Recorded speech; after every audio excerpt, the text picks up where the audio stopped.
There it goes. I was waiting for it to start. I was like, don't do it, don't jump it. But anyway, guys, thank you so much for everybody for coming tonight. We really appreciate it. This is our first committee meeting on reproductive justice. I just want to quickly kind of introduce some folks, and then we're going to jump into some intent, and then we're going to jump right into the meat and potatoes of what we're here for today. So I'm Sarah Evans. I'm the fundraising director.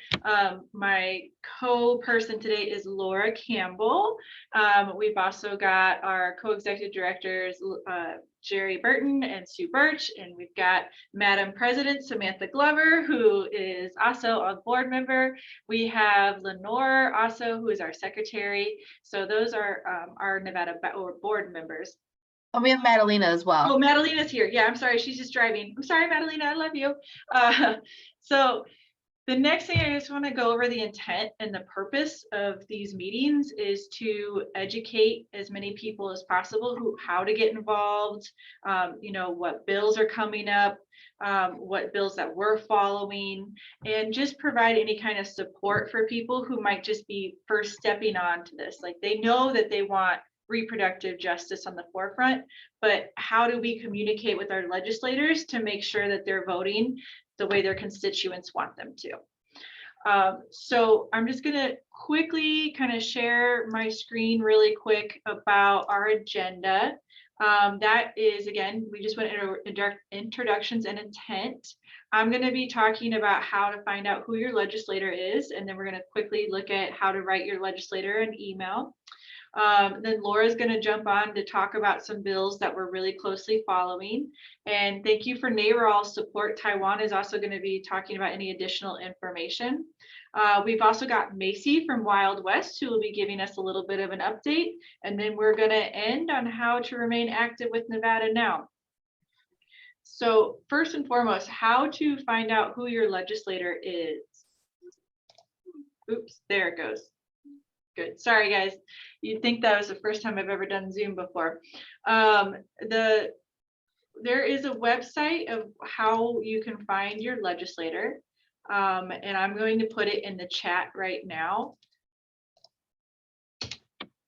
Once you go to this website, it looks like this,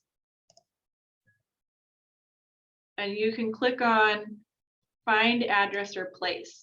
And in that find address or place, you can go ahead and type your address. I'm going to type my address so you guys see what it looks like.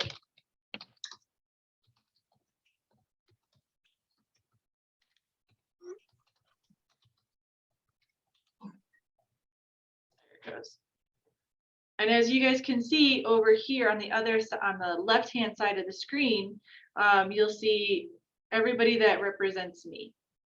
And if you click on one of the names, then you can find out some contact information.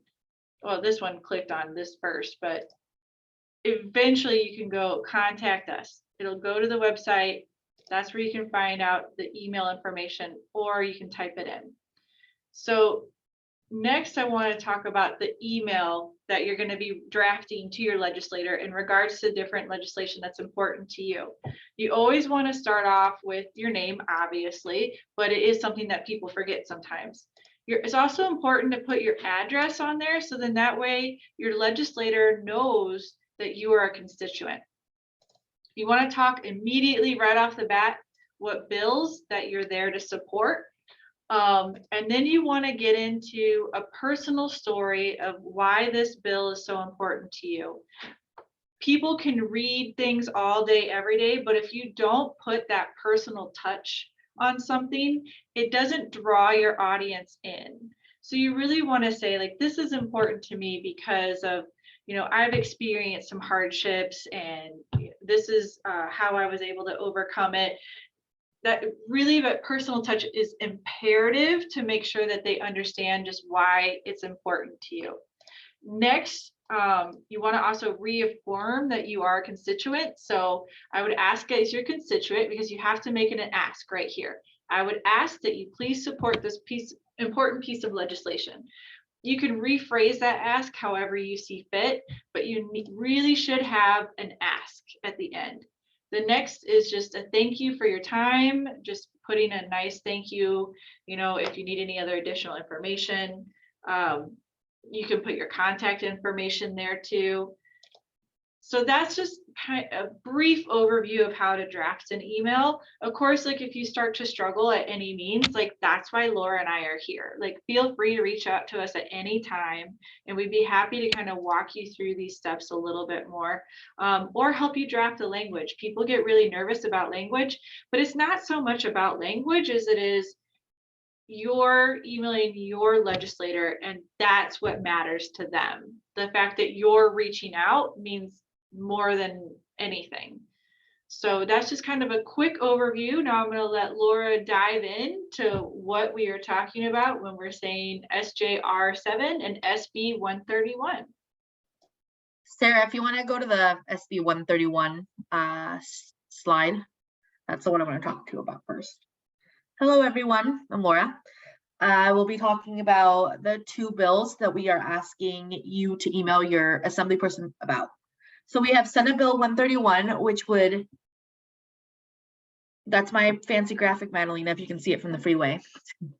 Madalena is usually our graphics person for Nevada now, and I did this very last minute, so I hope she's proud. It's beautiful, Laura. I love it. SB 131 would codify an executive order.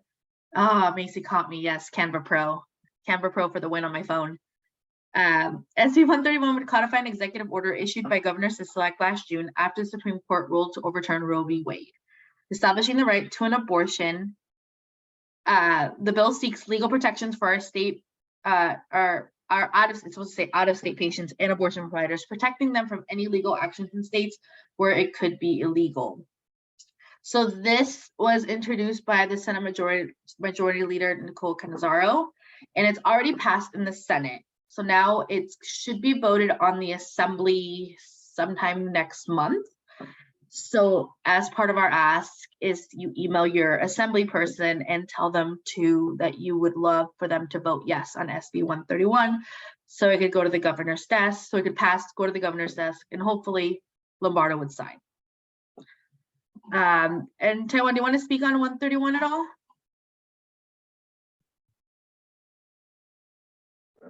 Yeah, sure. I think that the only additional context I provide is that we're fairly confident that Governor Lombardo is going to end up signing SB 131. He went back and forth about the bill on the campaign trail, but since then has been pretty on board with SB 131, with his most recent comments being that so long as the bill stayed a clean bill, that he had all intention on signing SB 131. So I think that like main focus, like is what y'all are doing here now is to, as it goes to the assembly, to like make sure like we have folks like emailing their assembly members, and then be prepared to have our members like both like at NARAL and Nevada now like take an action to call into Governor Lombardo's office and email into his office as well as soon as SB 131 proceeds through the assembly.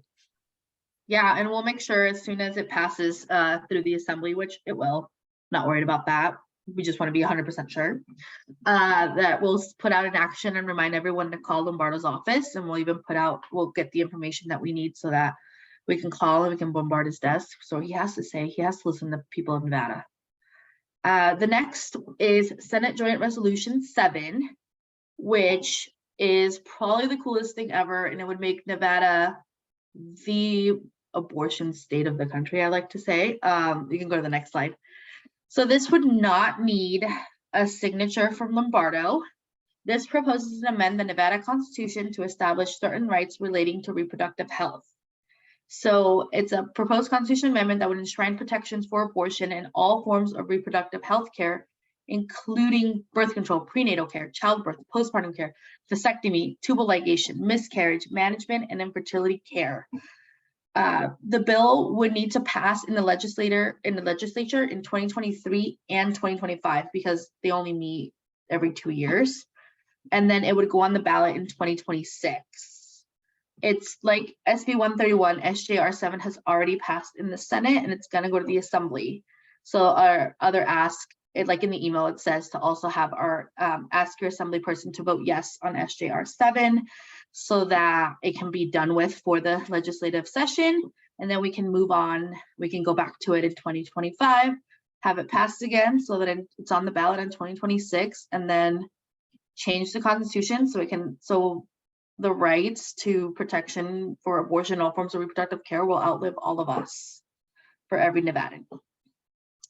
And I just realized that I don't remember what else is on the agenda. It's too funny, Lori. Now Laura, how to recap that Oh, and yes. put it on social media. Yeah, so another ask, if we'd love for you to possibly do also a video, maybe just talking to the camera saying why SJR 7 and SB 131 are important to you. You can do like a quick 30-second video, send it to Nevada Now, and we would love to post it and maybe do something fun with the videos together. Those always seem to do really well on social, and those are always so fun to have. It's also fun to hear. It's also great and fun to hear why these are so important to you. So that's another ask. So you can send it. You can send it to us on Instagram or on Facebook, and we'd be happy to repost it. And then I know that I talked to Macy, and I know Macy's pretty caught up with Wild West, so I'm actually going to give an update for them. So Wild West Access Fund helps anybody who needs reproductive abortion out of state and state, help them get an abortion here in Nevada. Macy, feel free to jump in and correct me whenever you'd like. And they are, especially with the overturn of Roe v. Wade, they are being bombarded. I mean, you can imagine, we have Utah, we have Arizona, what's the other state, like Iowa, like all these states around us that have put in these horrible laws restricting abortion are coming to Nevada for this healthcare. So if your pockets are feeling generous, always feel free to donate to the Wild West Access Fund on Venmo. You can also follow them on social, and especially even just sharing to donate to the Wild West Access Fund is always very helpful, because you never know who might see it, and you never know who might want to donate. Even $5 will do something. So Laura, I can jump in really fast. Hi, everyone. Really sorry, per the usual. We do have a lot of travelers right now, and we're dealing with a couple of really extensive cases that even have gone so far to include the FBI. So it really is just kind of like something going on all of the time. But I think the one thing I would say is we try not to get super involved with anything in, the legislative sphere as far as our C4, C3 compliance goes. But SB 131 is of interest for us just because we do deal with a lot of travelers, as Laura was saying. We have people coming in from Texas almost every single week. I am personally from Texas, so anytime I go home, I have to send an email that says I'm officially not a board member for these days and stuff like that. So the good news is, should that be codified at the end of the session, that would really make sure it protects the rights for people to travel into the state, the rights for certain funds, like for example, some of the funds in Texas who help pay for people to fly here, making sure they're not being, obviously that's totally different from their home state, but making sure we're not participating in anything with their state. The other thing I would add to your list of bad laws, the Idaho law was the not wanting to it's basically, they're basically framing it as a trafficking law for minors. So if somebody is trying to help a minor get an abortion in Nevada from Idaho, they're calling it trafficking if you're taking them across state lines. It's really messy, and it's a really hard one to kind of go around, because I really don't know what you do about that, because that really is a really hard one. But SB 131 would be helpful in that case as well. And yeah, that's the quick update on our side, I guess. Thank you so much, because it is really important to see the daily impacts that these laws have. We have to have a why behind our ask. So that's amazing. Taiwan, did you have any actions that you wanted to talk about on SB 131? I always have actions around reproductive rights stuff happening here in Nevada. Before I do that though, the important thing, a concept I wanted to add about SJR 7 is that which also gets my action, is that like one of the things that like we're seeing with SJR7, even with like people who are supporting of SJR7, is the question like, why is SJR7 needed, right? And there's a lot of confusion on what SJR7 does differently than than what's already on the books now, right? And why it's like what we have now not sufficient enough, right? And I think that like a lot of this is just like genuine confusion from folks who just are not like very familiar with the legislative process. I think that a lot of this like also comes from like very specifically well pushed Republican misinformation, like an anti-choice misinformation, specifically regarding SJR7. So I think that one of the challenges over the next 2 years will be, it's going to pass the legislature both in 2023 and 2025. Like that's not the actual issue, right? I think the actual issue is going to be ensuring that we're doing constant education around SJR7.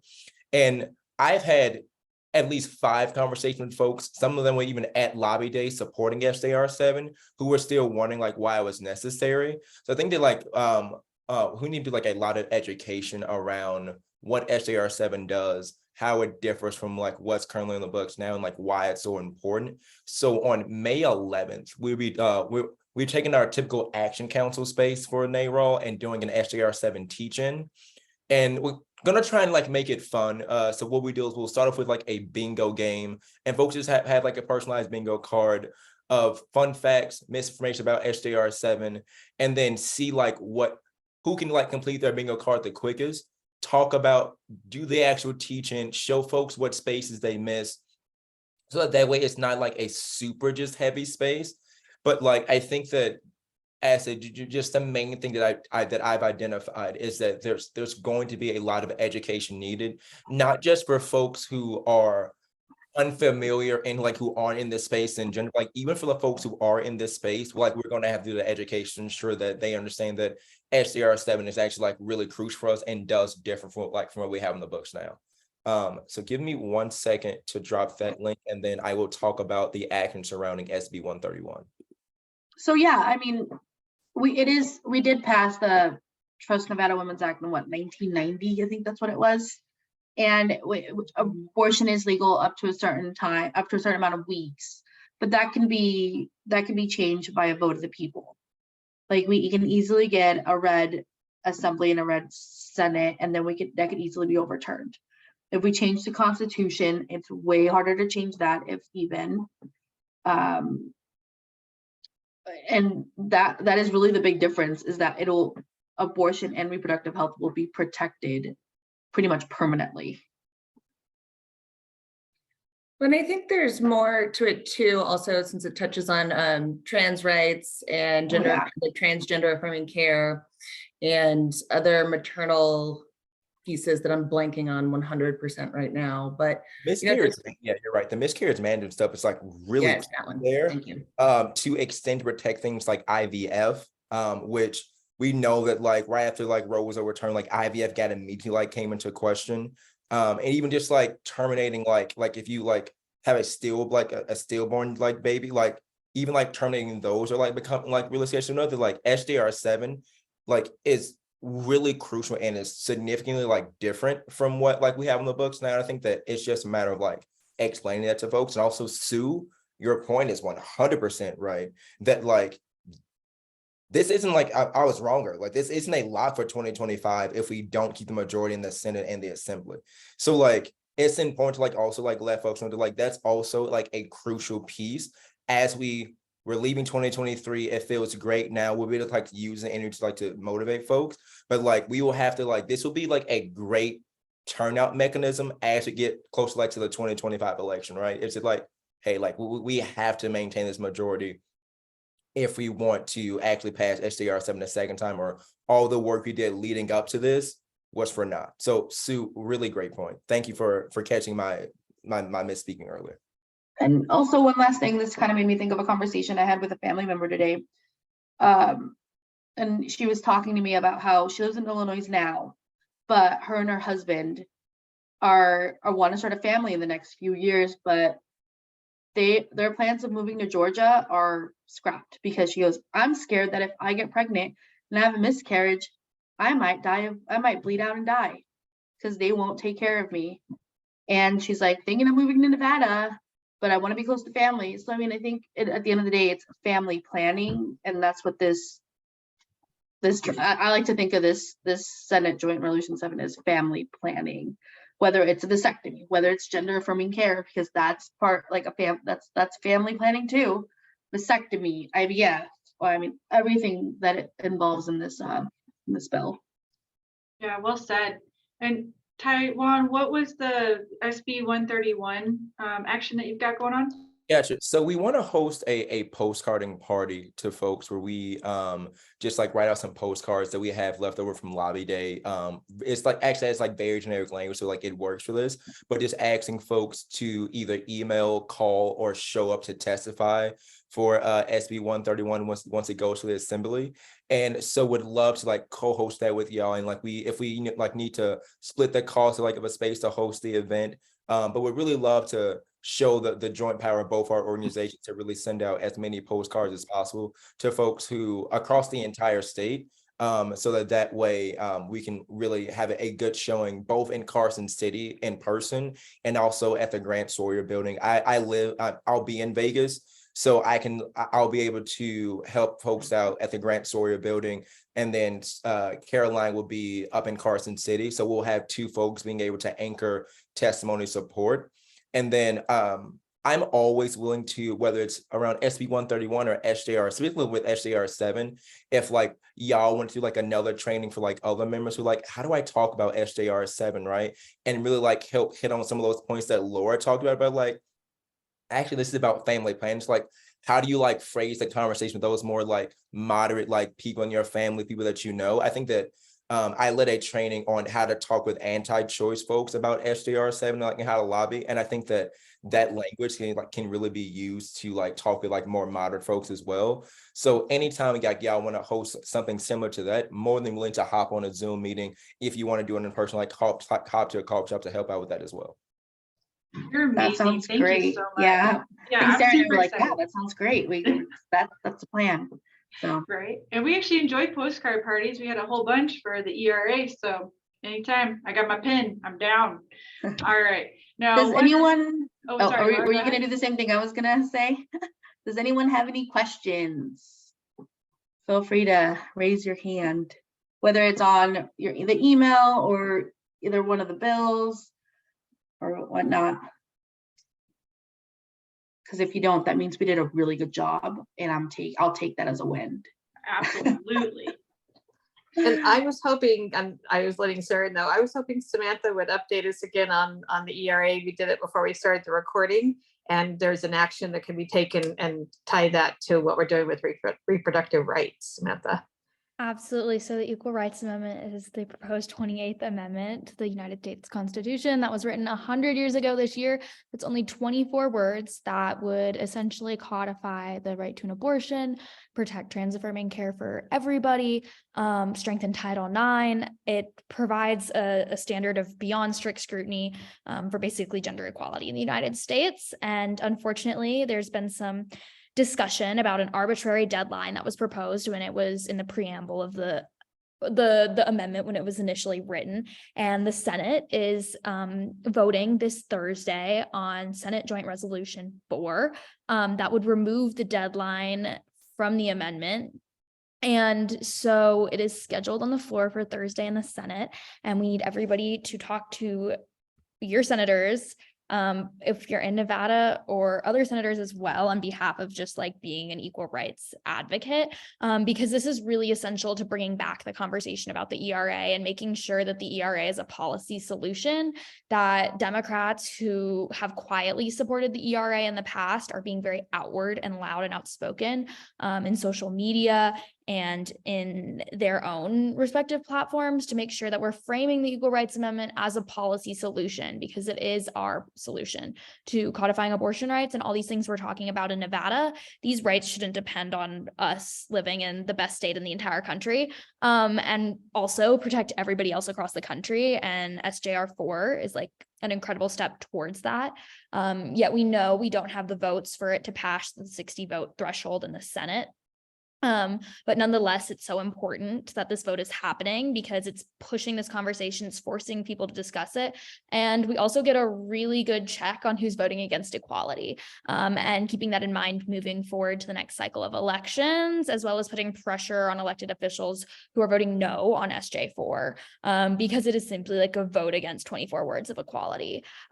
So this is really exciting because we've been organizing for a really long time, and this is coming on the heels of the Congressional ERA caucus that's led by Ayanna Pressley and Cori Bush being launched. So it's really reflective of a lot of organizing done by progressives in the House, as well as people on the ground, young people in DC, and all of us in Nevada who've been working really hard to make this happen. So Senator Rosen tweeted this morning about the ERA, which if you would go and retweet that and share that in Signal Boost, as well as making a lot of noise on Twitter about the ERA, because we need to maximize the momentum we're getting given by this vote. And so really maximizing that and talking about it in every way possible. We're working on writing some op-eds in Nevada to send in about why this vote on SJ4 is important, not only to every people across the country, but particularly for Nevada, who was instrumental in the ERA, meeting the needs for ratification. So our action items on the vote this Thursday are calling senators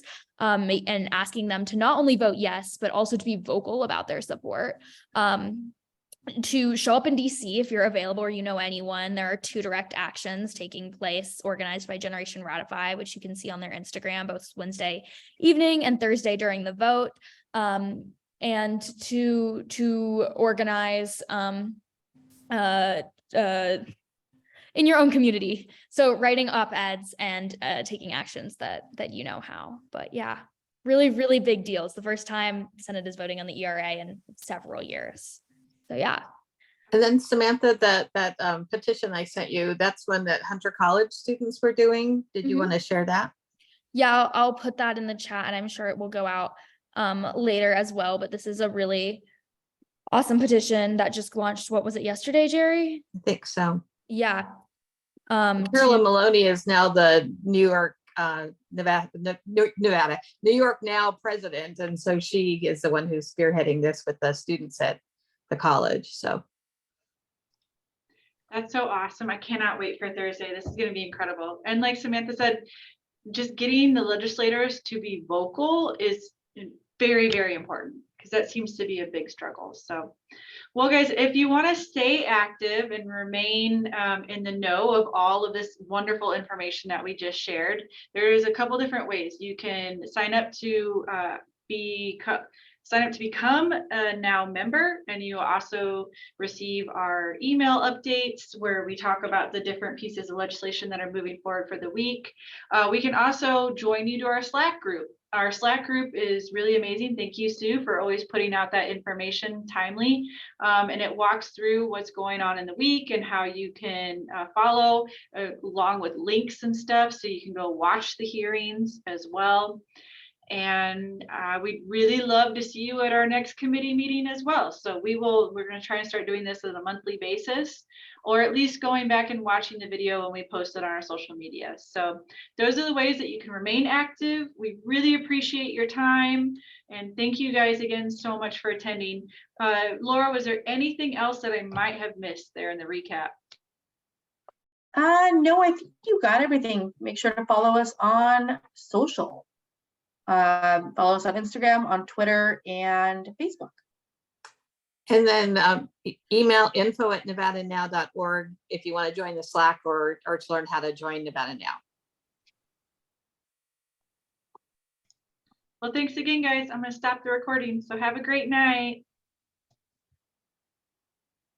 Thank you.